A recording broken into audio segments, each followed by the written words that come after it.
салом бинандагони хабар тиҷиб. Дар соли 2019 ба Тоҷикистон беш аз 1 миллион 300 ҳазор сайёҳии хориҷӣ сафар кардааст. Бештар аз ҳама дар соли гузашта аз Тоҷикистон сайёҳони Ӯзбекистон, Русия ва Қирғизистон боздид намуданд. дар соли 2019 чанд сайёҳ ба Тоҷикистон ташриф овард? меҳмонҳо бештар аз кадом кишварҳо буданд?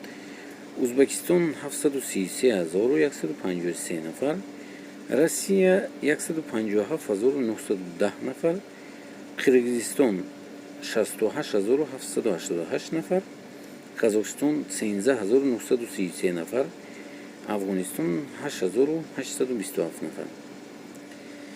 сайёҳоне аз куҷо боз ба Тоҷикистон меоянд?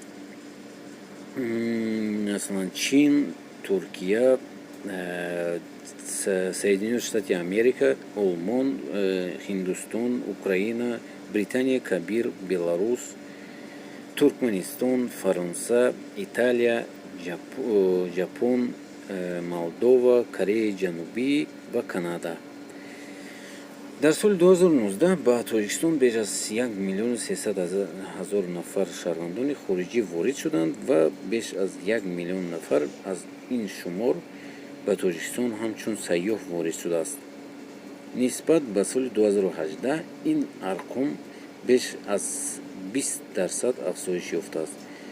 бештар ба Тоҷикистон шаҳрвандони Ӯзбекистон сайёҳат карданд. аз ин кишвар дар соли гузашта беш аз 850 ҳазор нафар ворид шудааст.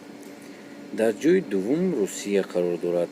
ҳамзамон нисбат ба соли 2018 сайёҳати шаҳрвандони Қирғизистон ба Тоҷикистон 2 баробар афзоиш ёфтааст. ахиран мақомоти Тоҷикистон хабар доданд, ки муҳлати амалии визаҳои Тоҷикистон барои шаҳрвандони хориҷӣ зиёд карда шуд. акнун шаҳрвандони хориҷӣ метавонанд дар қаламрави Тоҷикистон то 60 рӯз бимонанд. қаблан шаҳрвандони хориҷӣ имкон доштанд то 45 рӯз бимонанд.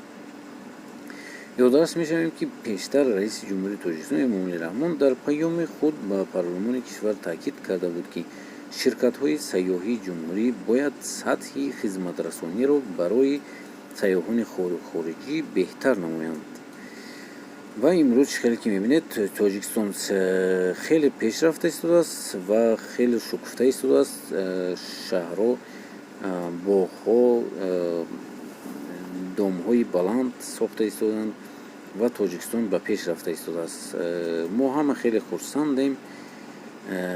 дӯстони азиз, шумо чӣ фикр доред? ҳатман нависед. сайёҳонам бисёр шуда истоданд.